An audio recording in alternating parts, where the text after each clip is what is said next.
Good morning, students. Let us start with the next topic, that is resistance, chapter 7, electricity and magnetism. And this is video number 28, part 2. First of all, what is resistance? So far we have studied what is current, what is potential difference. This is another term or important term which is related with the current electricity. Now, in order to understand this resistance, students, this is a conductor.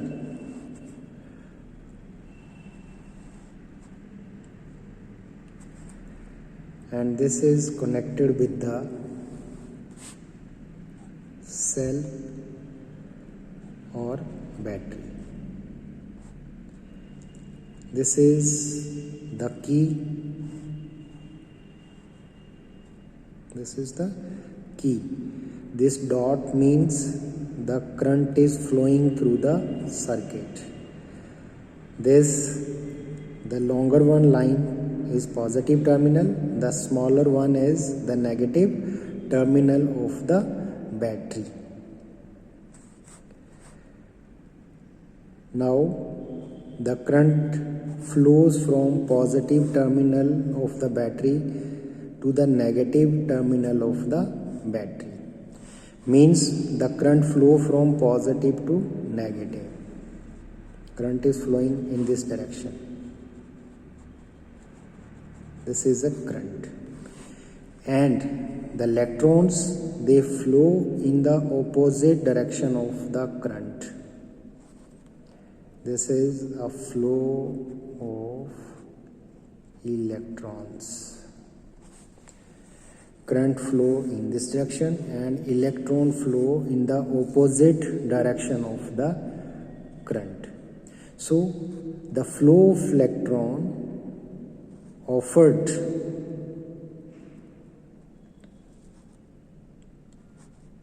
obstruction to the flow of current. Like current is flowing in this direction and the electrons are flowing in this direction. So current faces the opposition offered by the flow of current. So how we can define resistance? Resistance is an opposition offered to the flow of current by a substance. By a substance means the electron present in the substance. Once again, resistance is an opposition offered to the flow of current by the movement of electrons, that is known as resistance. Now, all the metals are good conductor of electricity, and each metal has different resistance. Like carbon offer more resistance than the aluminium. Copper has lower resistance than aluminium. So the factors on which the resistance of a substance depends. Factors on which the resistance of a conductor or substance depends. The first factor is material of the substance. Material of the conductor or substance. Material of the substance, then length, and then the area of cross section. Area of cross section. Now just see to it. Let this is a conductor and its length is this, and let this is a conductor and its length is this. So out of these two, which conduct more resistance or which offer more resistance? Length, because resistance is directly proportional to the length. Resistance is directly proportional to the length. Even you can write it like this: resistance is directly proportional to the length. Directly proportional means if the length increases, resistance will also increase. If the length decreases, the resistance will also decrease.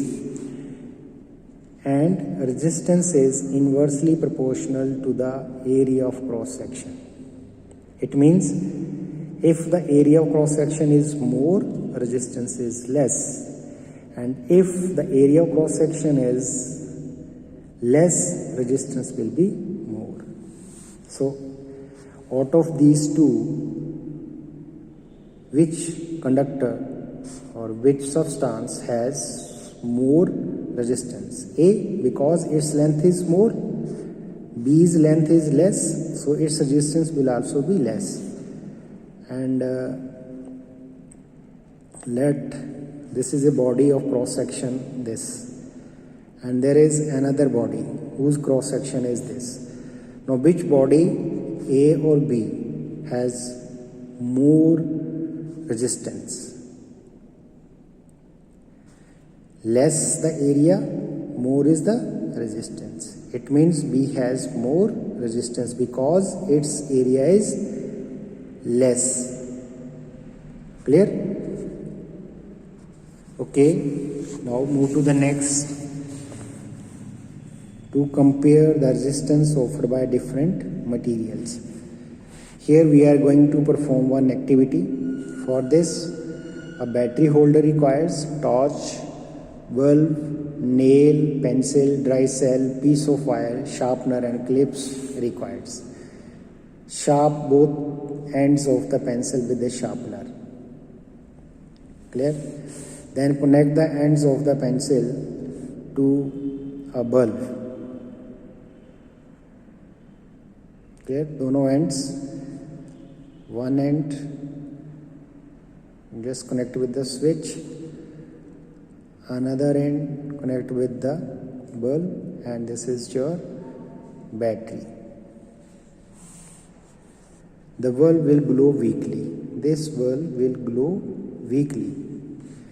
Then replace the pencil with nail.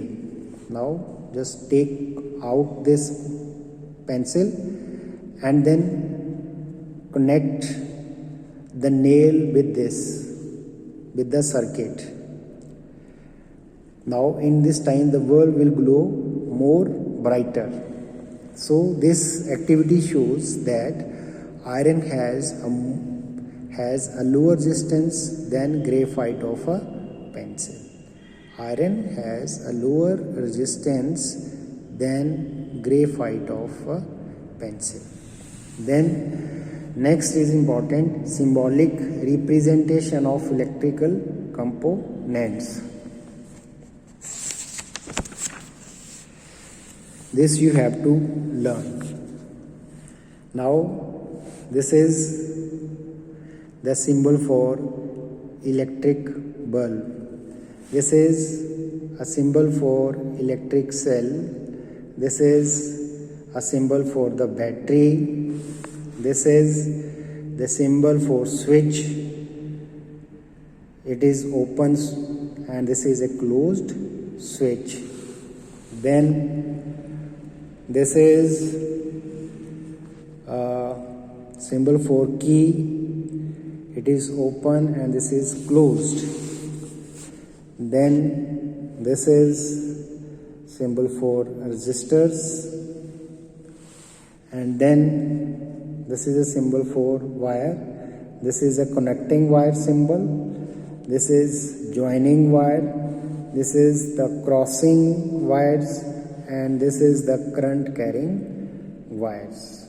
So you just practice all these symbols, or a question may be asked you from this, and this is very important.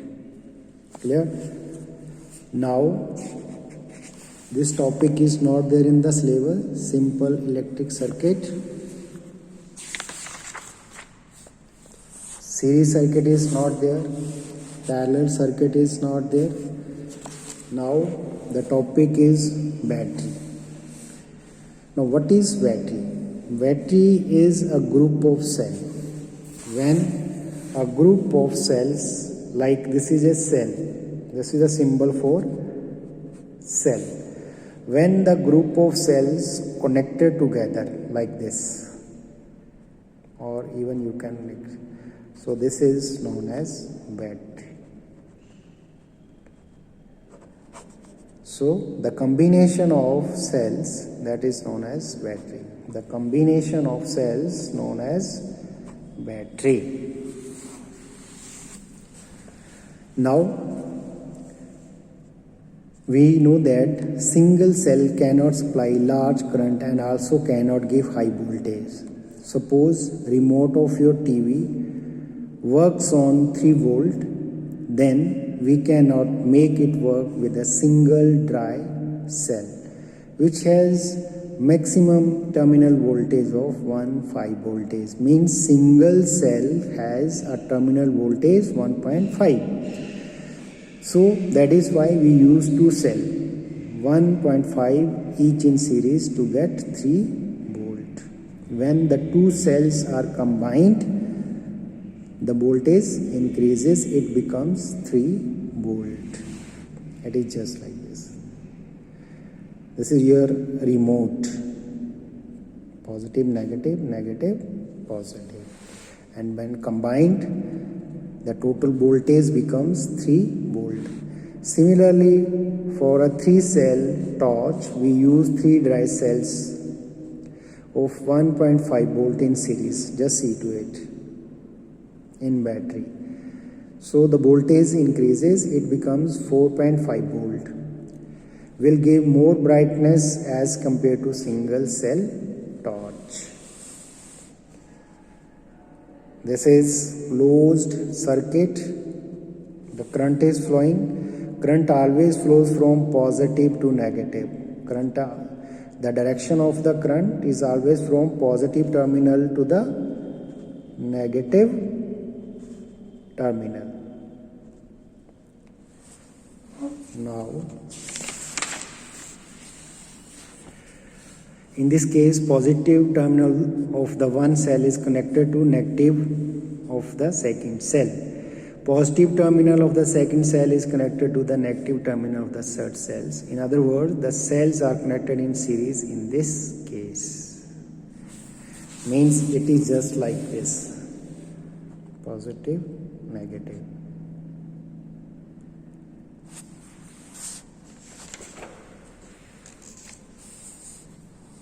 Then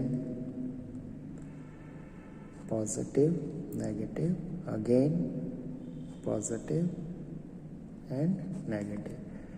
Negative terminal to the positive, negative terminal to the positive, and again negative to the positive terminal. They are connected in series like this.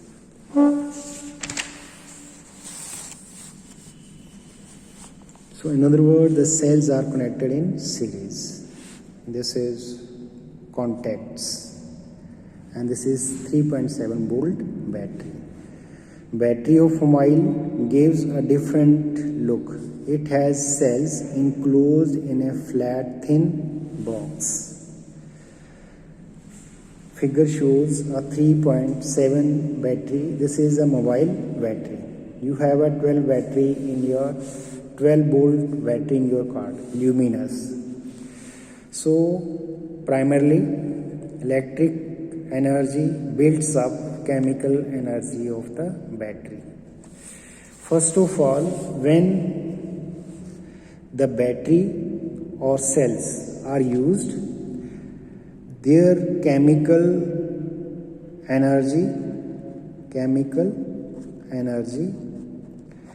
changes into electrical energy. changes into electrical energy.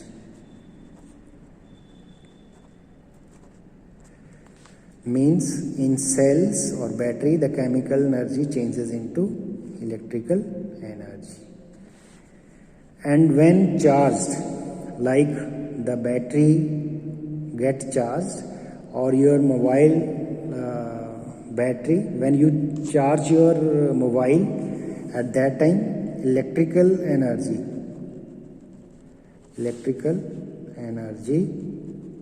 changes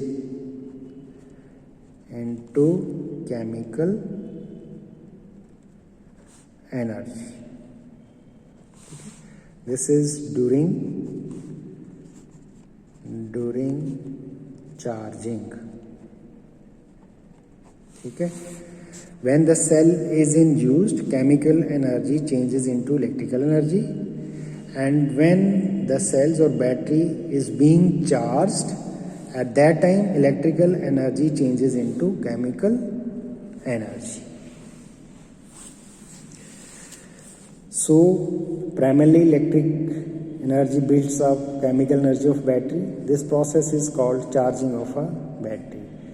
Whenever the chemical energy in the battery is used, it can be restored by electric current. Thus, storage batteries can be used time and again. Then commonly used storage battery is the lead acid battery or accumulator used in vehicles and inverters. Every cell of the battery has a lead plate and another plate of lead oxide dipped in dilute sulfuric acids. You might have seen inverter at your home. This is a lead acid battery. Electrolyte water plus sulfuric acids, lead and lead oxide. The dry batteries used in mobile phones, electronic cameras and other portable devices are also storage batteries. They can be recharged. Storage cells are also called secondary cells. Now conductors and insulators.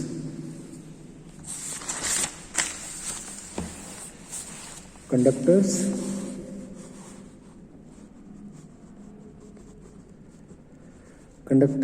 are the substances which conduct electricity or allow the electric current passes through them. Once again, what are the conductors? Conductors are the substances which conduct electricity or which easily allow flow of electric current through them. They are called conductors. Now the question is, why the conductors conduct electricity? Because they are having a large free electrons in them, like this. This is a conductor and this is the electrons, large free electrons in them.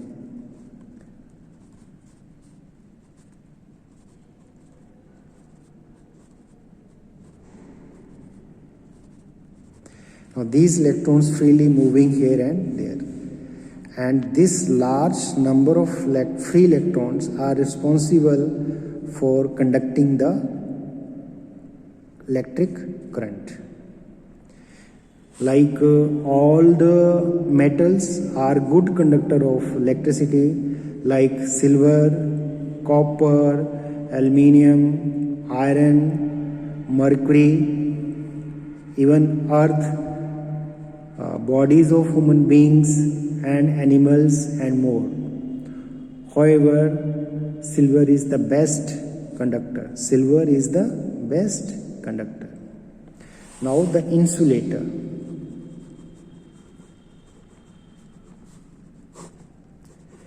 Insulator means the substance which do not conduct electricity or which do not allow the flow of electric current through them. They are called insulator. Why? They do not conduct electricity because they are having very less free electrons in them. They are very less free electrons in them. So that is why insulator does not conduct electricity. So like example, glass, rubber, plastic, paraffin, wax, PVC, polyvinyl chloride, nylon, porcelain, dry wood, and so on. These are all an example of insulators. Here glass, nylon, rubber, plastic, and PVC. Note, under ordinary condition, no substance is a perfect conductor or perfect insulators. Substances having conducting properties in between those of conductors and insulators are called semiconductors. They are called semiconductors. For example, germanium and silicons. Question can be asked, what are the semiconductors? The answer should be germanium and silicons. Once again, substances having conducting properties in between those of conductor and insulators are called semiconductors. Now, then one activity is there to test whether a given object is a good or bad conductor of electricity. For this, we need lead of a pencils, need copper wire, insulated copper wire, key of a car or bike, a torch, battery, and wires. Now, this is the two ends of the pencil is sharpened. Then connect wire 1 and 2 with each others. The lamp will glow. This is a bulb or lamp. This is a battery. This is a switch. Now, take the small piece of neat copper wire and connect it to the wires 1 and 2. Bulb will glow. It means copper wire is a good conductor. Then torch the wires 1 and 2 with covering of the piece of wires. Bulb will not glow. It shows that covering of wire is a bad conductor. So touch the wires with metal of the key, bulb glows. Now touch the wires with the black plastic material of key, bulb will not glow. So what we conclude, copper wire and metal of key are good conductor, covering of the wires and black plastic of key are bad conductor.